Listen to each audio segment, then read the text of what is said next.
Hey everyone, it's Teresa. Today I'm interviewing Christopher Wells, who's an expat living in Valencia, Spain. He also operates the Clever Expat website. Stay tuned and learn what it's like to become an expat and if it's something you might be interested in. Feel free to leave a comment and be sure to subscribe.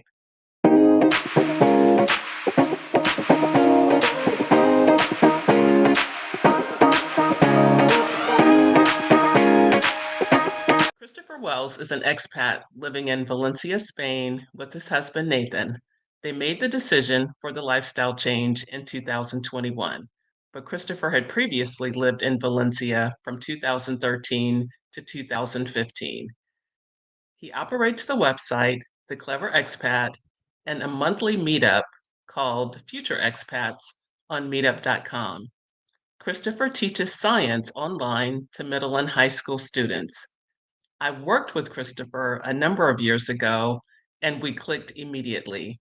We've been able to maintain our friendship throughout the years, so please join me in welcoming Christopher Wells. Hey, Christopher, how are you? Great. It's so great to see you again, Teresa. You too, you too. How are things in Valencia? Well, the weather has finally come off of the August blaze that it has been, and I can't tell you how much of a relief that is. I have enjoyed being out, and yesterday I took a walk and I didn't completely melt. So I feel like that's a huge plus. Well, good, good. So I want to get started talking about what it means or what the term expat is. We had someone define it for us in a previous interview, but I would like to ask you from your perspective, what does an expat mean? So Alonzo said that being an expat is somebody who lives outside of their country of birth, basically. And while that is true, an expat is someone who lives outside of that native country. There are lots of people who are from multiple countries, people who grew up living in Italy. I have a student right now, Italy and Nevada, how would that combination occur? Is she an expat? No, because she's kind of native to both of those locations.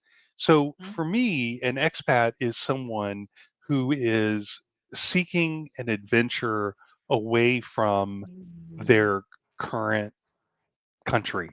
Okay. Usually it's country by country, but yeah, I have friends who have been living in the US for many, many years, and then they decided to move again. Uh, and they have become an expat again a second time. So I Yeah. feel like Okay. there's a lot of variety in what people want to do and how they want to go about it, and it gives them an opportunity to explore the world that perhaps uh, a more narrow mindset wouldn't necessarily allow for. Okay. Thank you for that. Thank you for that. So can you share with us how did you and Nathan come up with, or how did you all decide for the lifestyle change? Okay, so that's a really good question. Um, so I decided to come to Valencia the first time based on a PhD trip that I took. Part of my residency, um, a group of friends of mine and I came to Madrid, and we Okay. decided to add some other places on our trip while we were here in Spain. And what we ended up doing is coming to Valencia. And I'll tell you, after getting off the train in Valencia, it was it was like I felt like I could breathe or something. Like I felt really comfortable here. Okay. And when I got home, I thought, wouldn't it be fun to live in Spain? And most of the time when I've had thoughts like that before, you kind of squash it over time. Oh, well, I could never do that. Well, the bottom line was I could if I wanted to. So I planned for 3 years. And this, by the way, was when you and I were working together. I planned for Okay. 3 years. I sold everything. I had an I'm not dead yet estate sale, and I sold my car, I sold my house, I sold everything. And in essence, what I was doing was painting myself out of the room. So when it came time for me to leave, I had very little holding me here. holding me in the United States. And so I came to Spain, and I felt awake and alive in a way I'd never felt before, for 2 years. And I went back to the U.S. for job situation stuff. Okay. Um, not that there's anything wrong with that. Had to make money, right? Right. Um, and so when the quarantine happened, Nathan and I both had this vision, and we had come here to Valencia several times. We both had this vision of when the quarantine was over, that we were going to move. We were going to come to Okay. Valencia, and so we did exactly that. Um, we took the quarantine very seriously, Yeah. and when the vaccines became available and we were able to get them, we did all the things we had to do to submit our visa application, Okay. and Okay. we emptied out our house. We drove up to Minnesota to live with Nathan's family for a few weeks, and we did I remember that. one last grand tour of the United States, and we visited friends in Yeah. California, my brothers in on the East Coast in various places, and so we basically said farewell.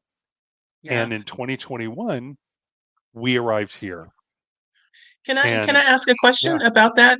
Do you think the quarantine, what is it called, kind of pushed up or it increased the sense of urgency, or had you all been planning that anyway? But if you don't mind speaking on that a little bit. it just made it all the more real. So Okay. let me put it this way.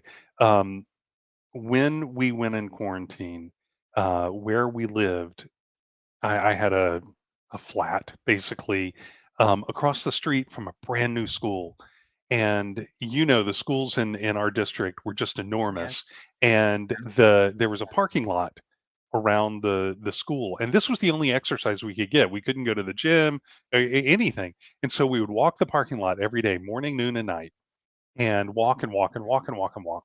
And while we were walking, we talked, and Yeah. we did these thought exercises. If you had to move in 1 week, Oh. what would you Oh. take? I like If you had that. to, if you had a month to plan, how would you go about doing it? If you had 6 months to plan, what priority would you put on the things that are important? And what we found is before we left, we wanted to spend some concentrated time with Nathan's family in Minnesota. We wanted to Okay. see some people that we really loved in California and in the East with my brother in West Virginia and in North Carolina. And those were the things that became our priority. Okay. So Oh, once our paperwork was done, we actually called the real estate agent.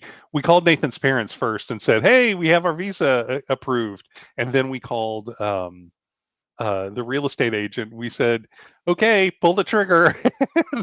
and our, and because of the housing situation at that point, um, we were able to sell the house very rapidly and very lucratively. So okay. that made it much easier for us to do what we were going to do. Can I ask you about the settling in on Valencia? Had you guys considered, this is kind of a two-part question. Had you considered any other places? And then what makes Valencia so special? Well, I'm going to point out again, my husband is from Minnesota and he hates cold weather. So Okay, that okay, eliminates an awful lot of the European world.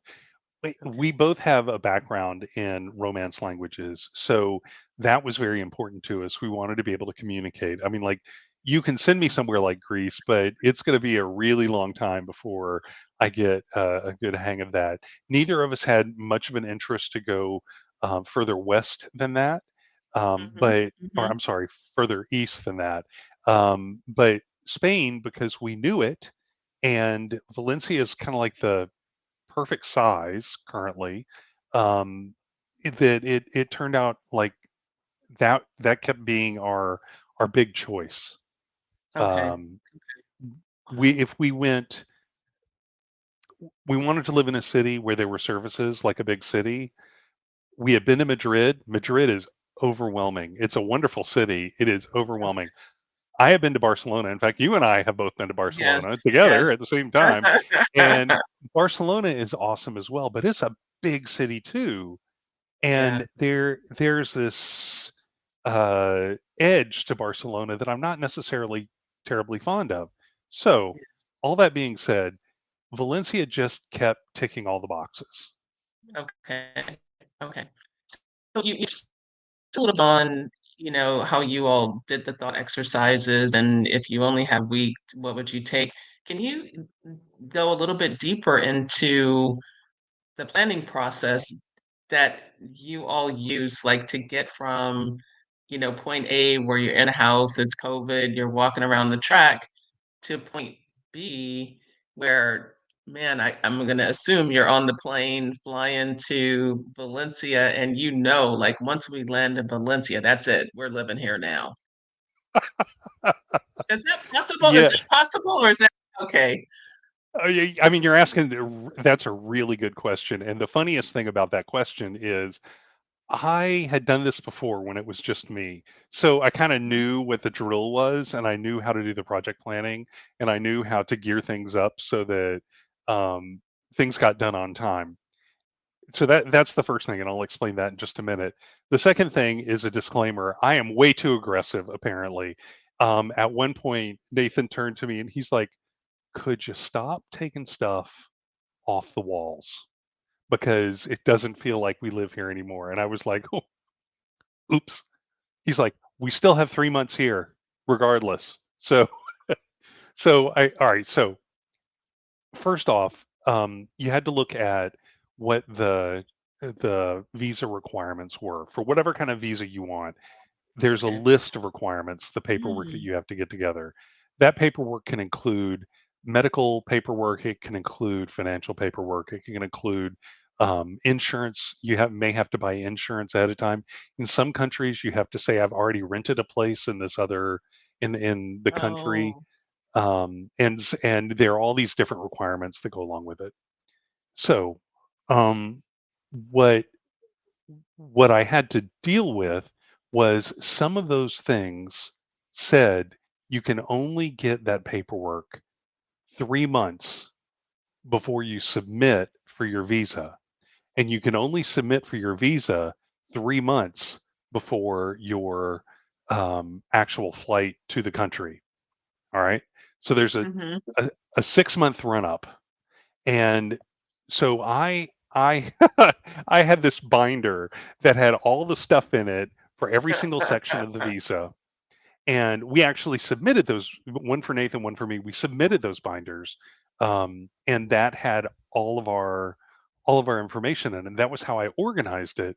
But I had to be very careful with timing, um, because there was like a 3 month counter before we could apply, and what things could we get done ahead of time, and then there was a 3 month counter after we had applied before we moved. So Okay. give you an example, getting our medical, we had to have a medical statement saying we're not carrying any horrible diseases into the country. And we could only get that 3 months before we were going into the country, or I'm sorry, 3 months before we applied. And that piece of paper had to be authenticated in some special way. Um, it's very funny here in Spain. Everything is like stamped and signed. I mean, that's real important here. But in the U.S., that's not the case. So what I ended up doing was taking a letter into my doctor's office saying, "Can you please put this on your letterhead and then stamp it with your official stamp?" And they were like, "We don't have an official stamp." So what they used was like their address stamp, that you Okay. put on return envelopes, and that was that. That worked. So, it was stuff like that. Then we had to have insurance, private insurance, before we came here, and that became a little bit trickier because you can only like turn on the insurance engine a month before you take the insurance, but you have to have the insurance, so everything is just super unique in the way you have to get the paperwork. We had to get our marriage certificate translated by an official translator and apostilled, Wow. which means that we had to get an official translator to translate, I don't know, 40 words. And then we had to take it and get it notarized. And then we had to send it in to downtown Atlanta to get apostilled. So you see, I mean, like there, Yeah, wow, wow. it is project I had planning. no idea. It's project Yeah, planning. And that's really why I like to help people get through this because they start thinking about their requirements and start flipping out. And I'm like, yeah, no, just relax a little bit. We can sort yeah. this out if we're logical and methodical. I'm going to show my lack of knowledge to all the viewers. You mentioned the visa and the passport.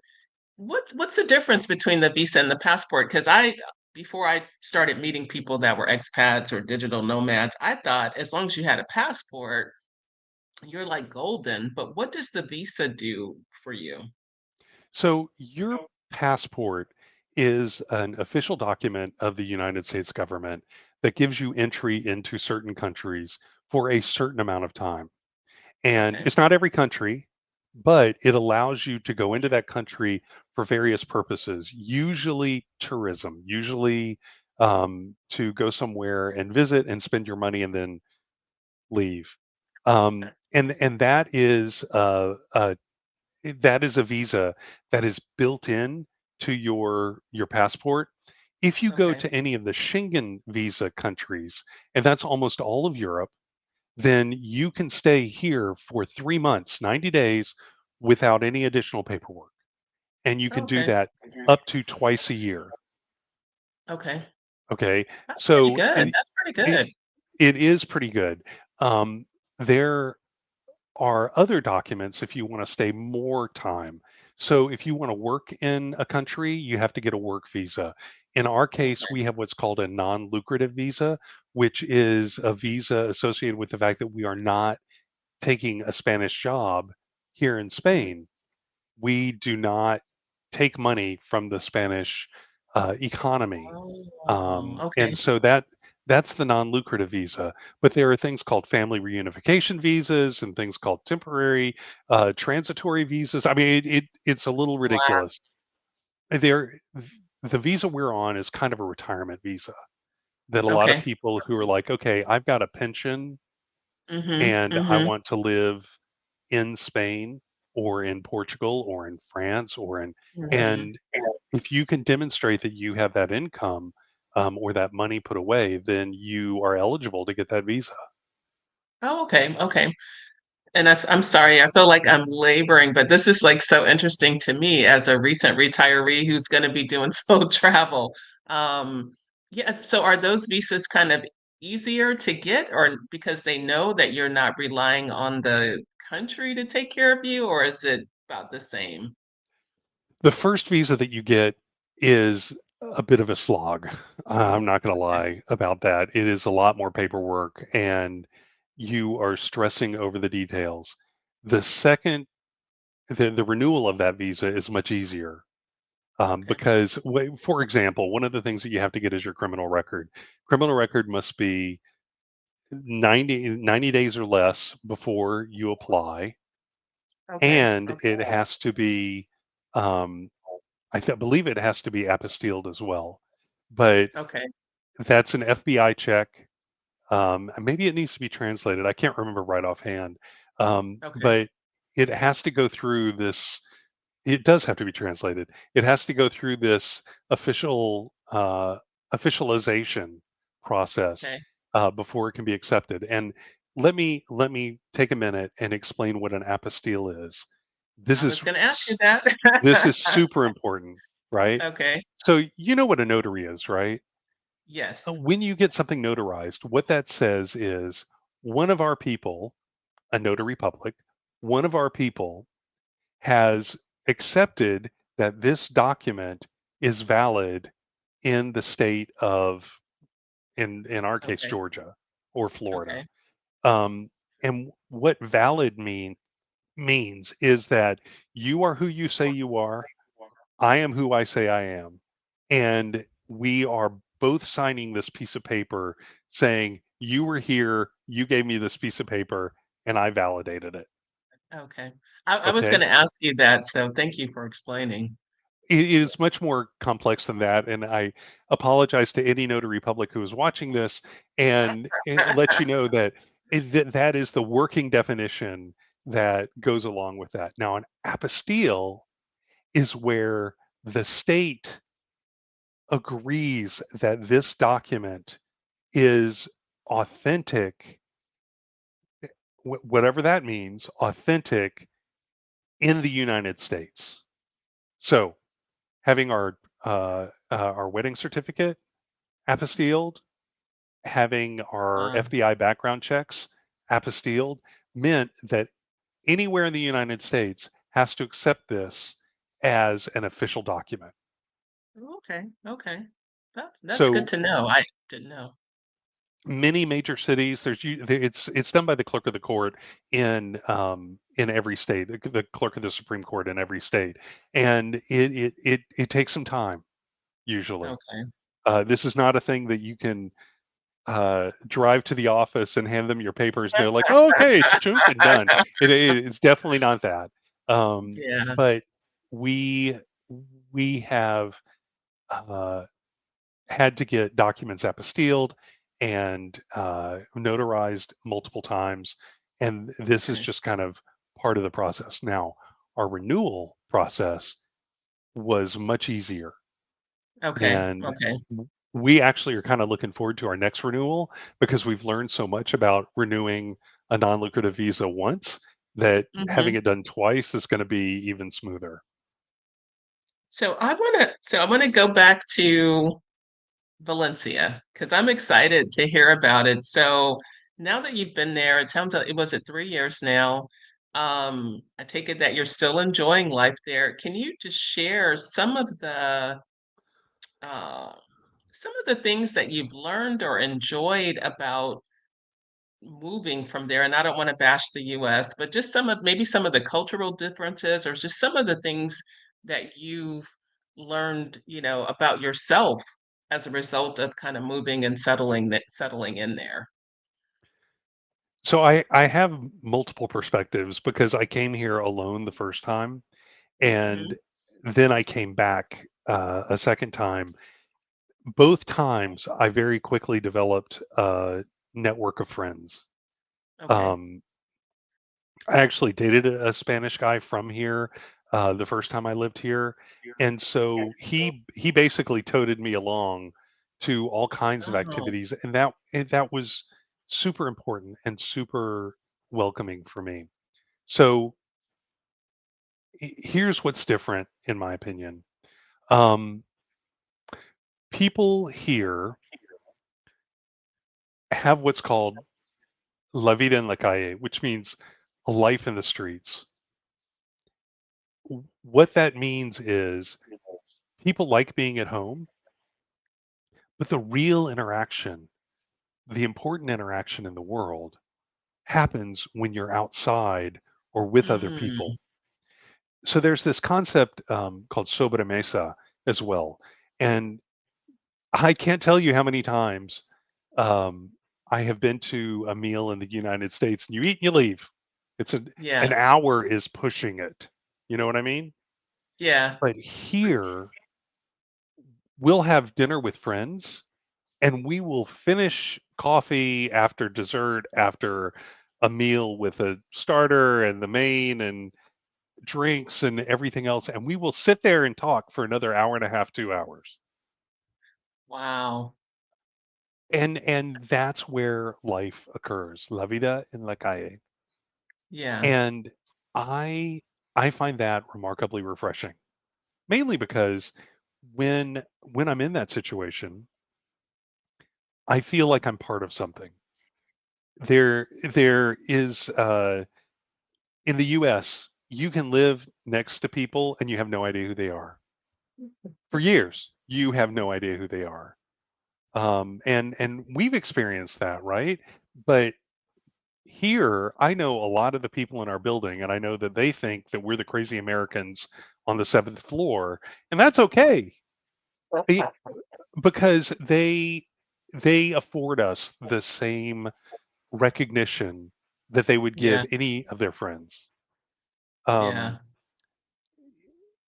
there is another cultural component, is and it's it's really kind of related to the fact that grandmas talk. So we live in a very local neighborhood, and it is populated by a lot of older people, and they they all know each other. Like there's one lady in our building, her name is Concha. Concha is always like chatting with people. We'll go out on the sidewalk and she's like, "Oh, hey," kind of thing. And there's this one lady that we met when we first got here 3 years ago. We were sitting in a cafe having breakfast, and she started talking to us, and we had a conversation in our really bad Spanish at that point.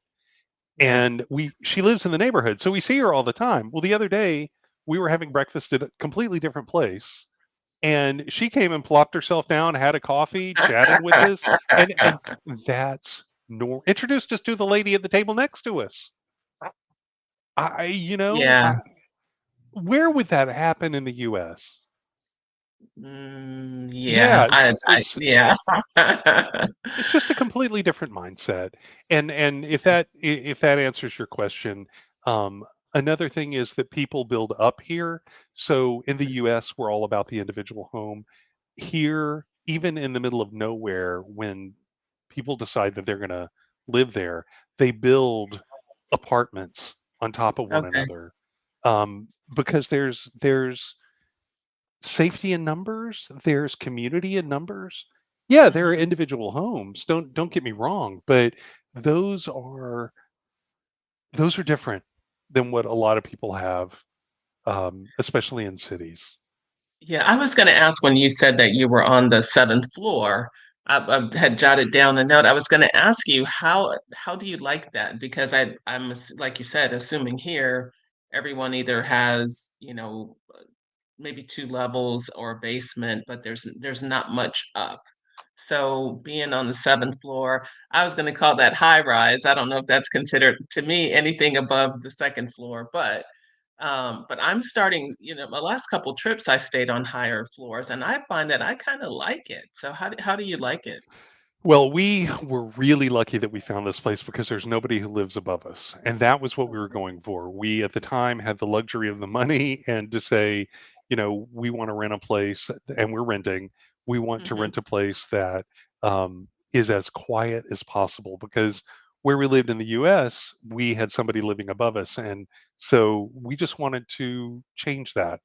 Um, Yeah, and this place came available and we basically snapped it up. yeah, And the seventh floor life is is just like kind of any other floor. We get a lot of sunlight, and I'm really thrilled about that.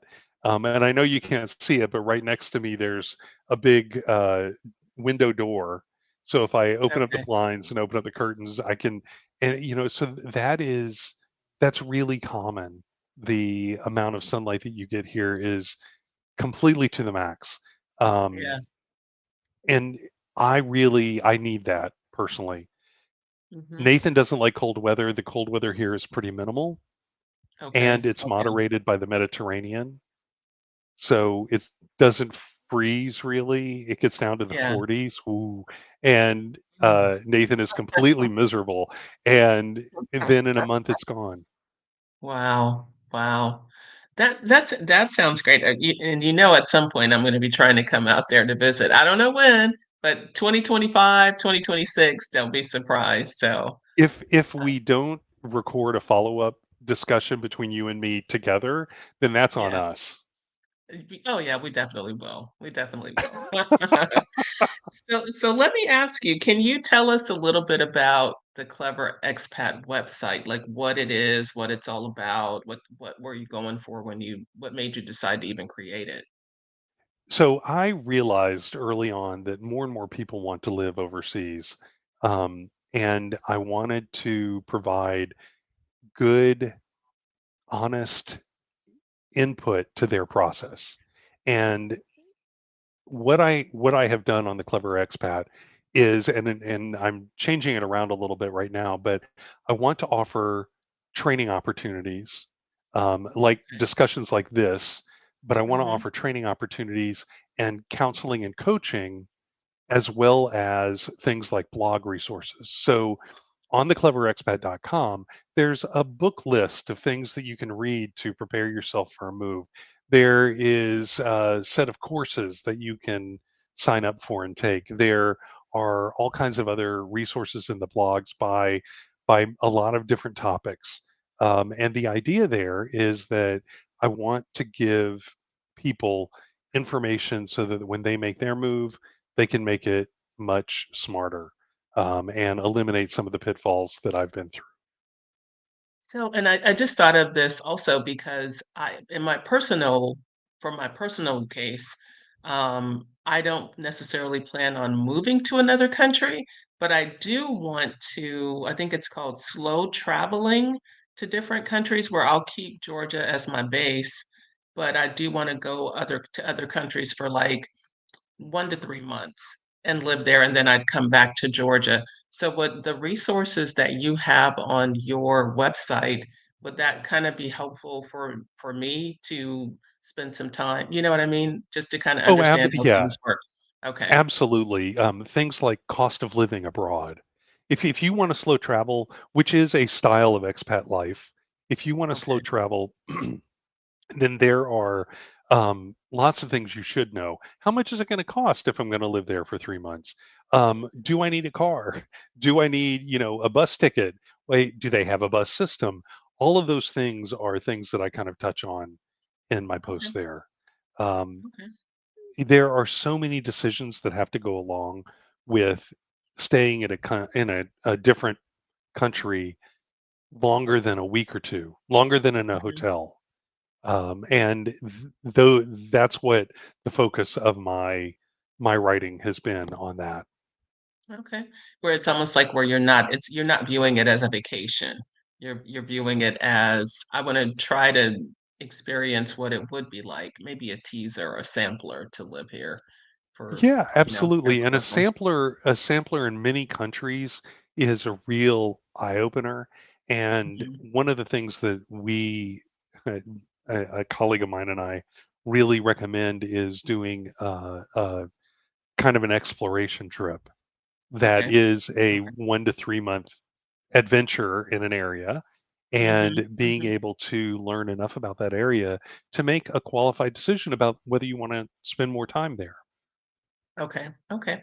And I think that this might be a good segue into the monthly meetup that you host, the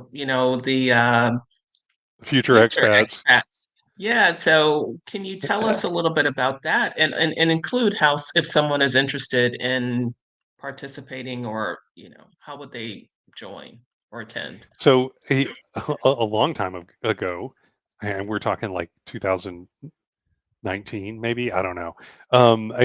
This lady who lived in Atlanta, her name is Michaela, had put together a meetup, and it was called the Future Expat. And I joined, and there were a couple of meetings, and then nothing. And so I contacted her, and Michaela and I had a long conversation. She's like, I just can't. And so I said, I'll take it over.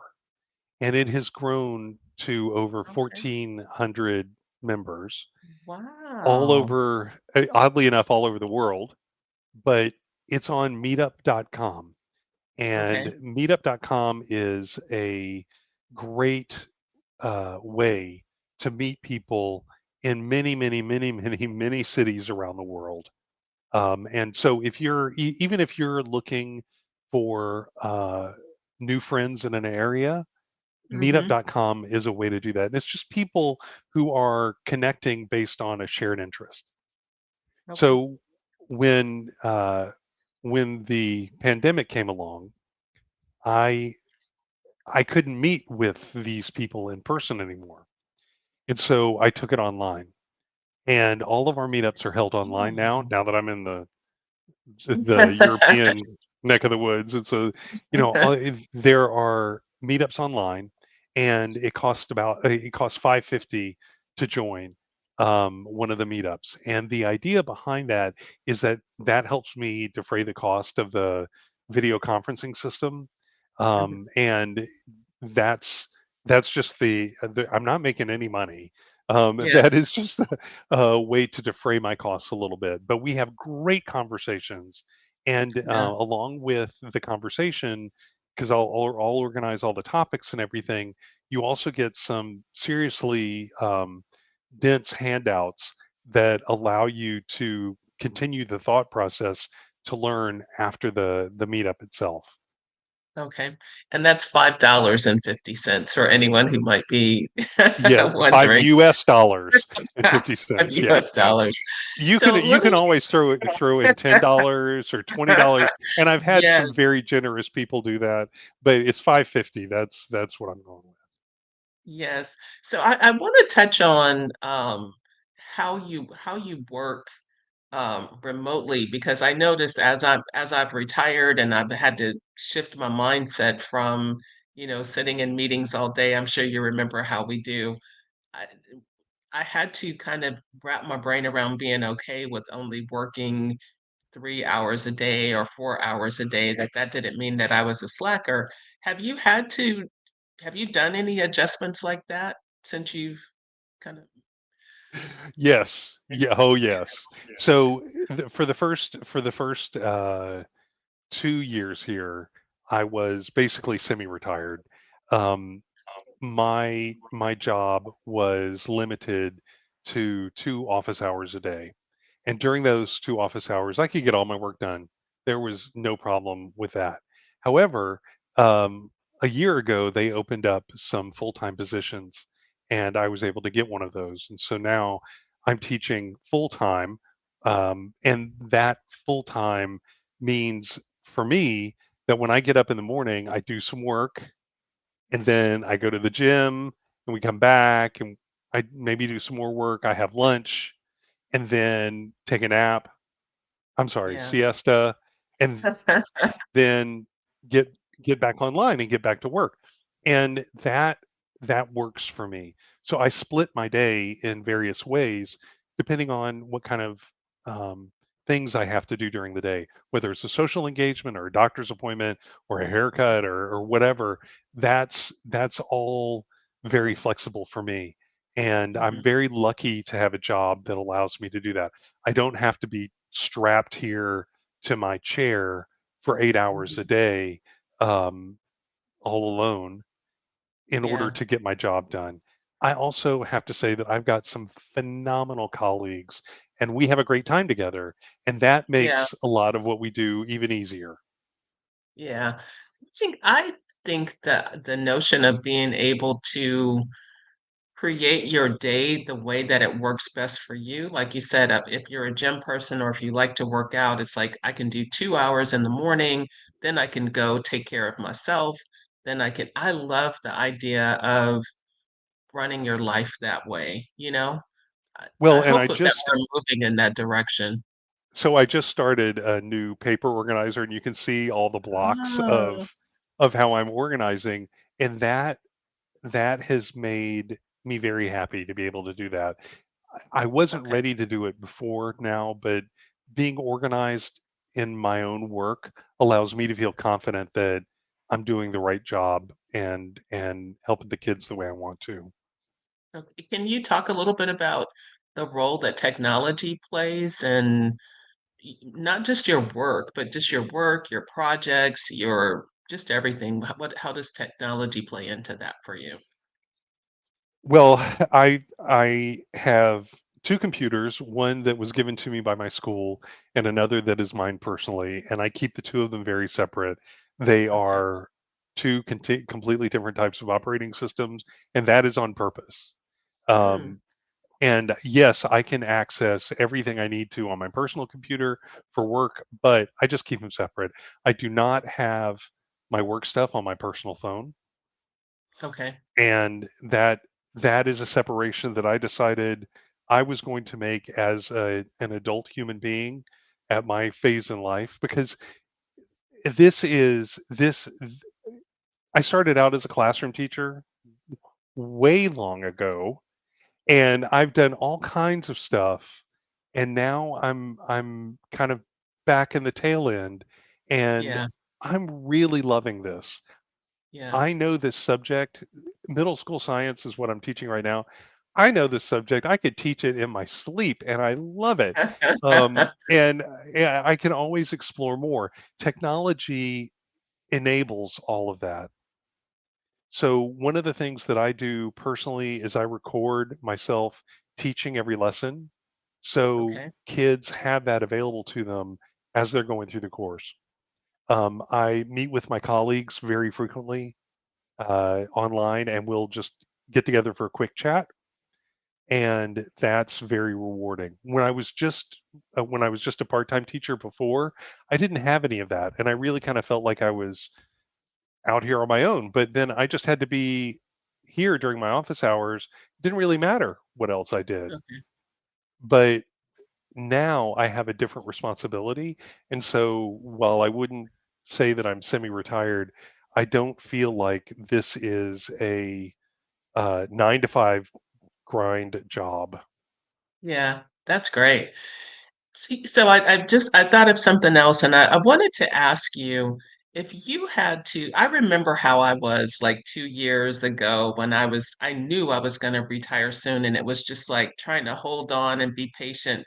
If you had to speak to someone who, after watching this, and they resonate, what you have said resonates with them, and they think, man, that's what I've always wanted to do, but I can't do it right now. If you had to give them advice or words of encouragement or just some kind of something based on what you know now, what would it be?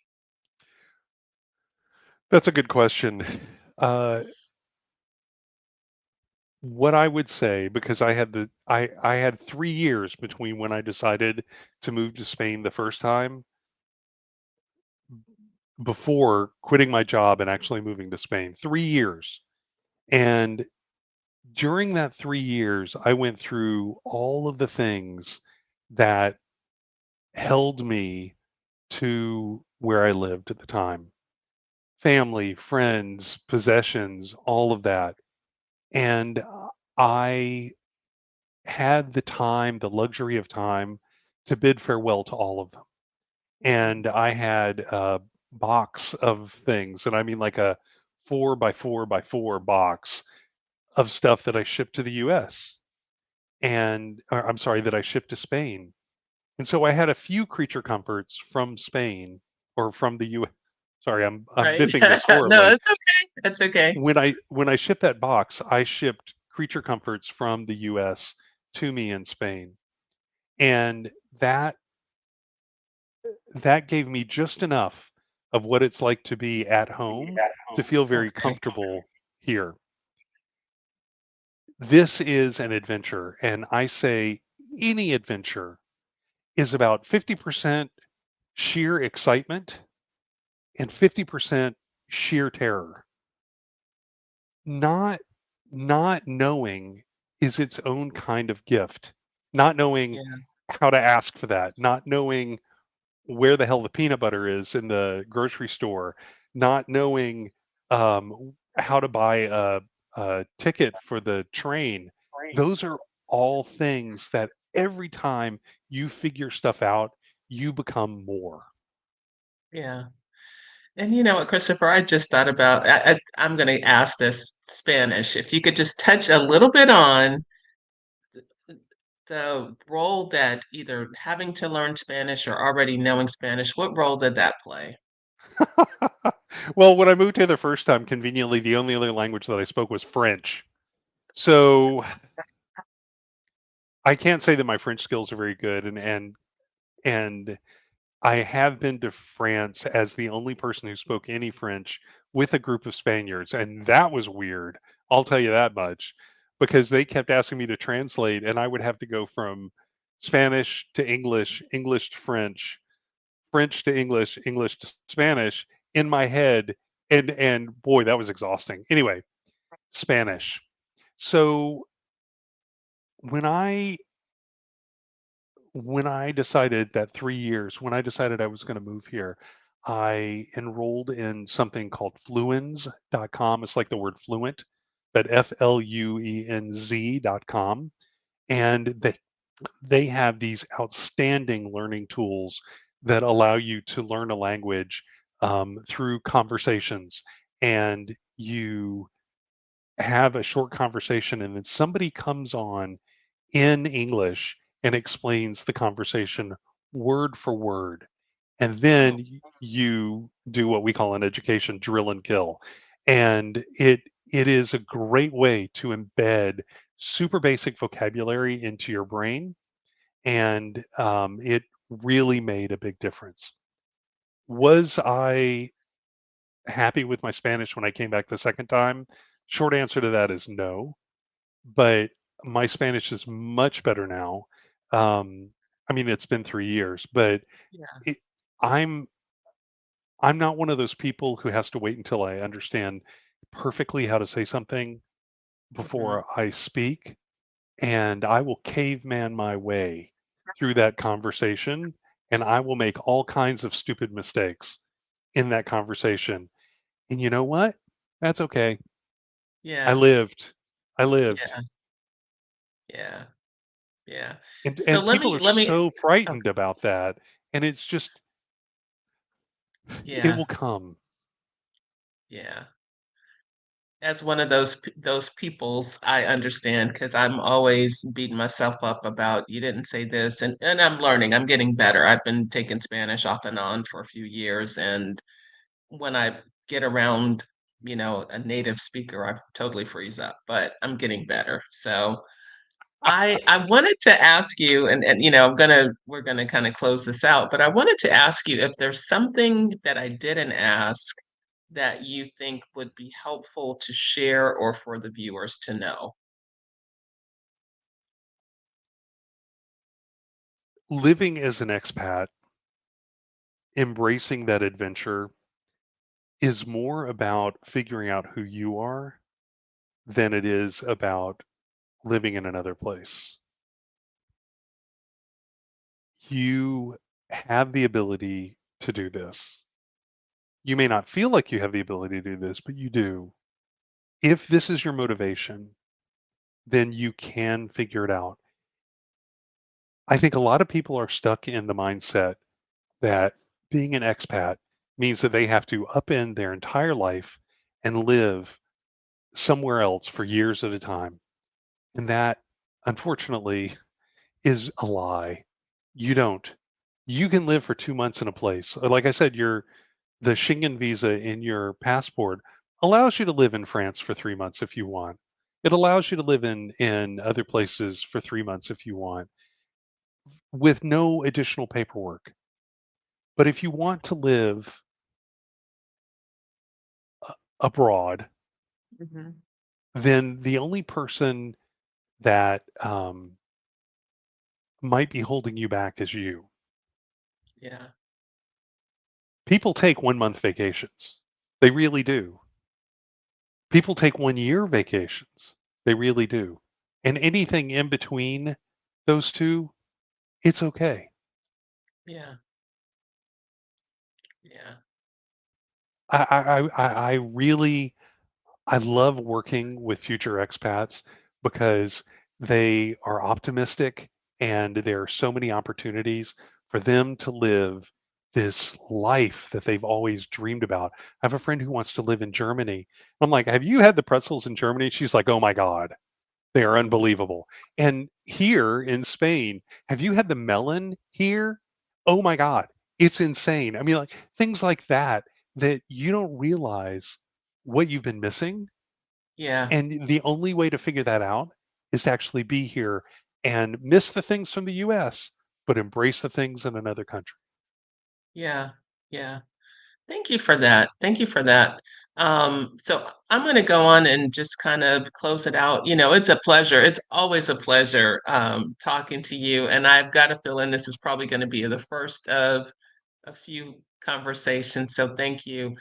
I am going to put the information on the Clever Expat and future expats in the description field. And again, thank you so much, Christopher. And thank you to everyone who viewed this wonderful conversation. And if you have any questions or thoughts for Christopher or myself, please leave them in the comments box and be sure to subscribe to my channel.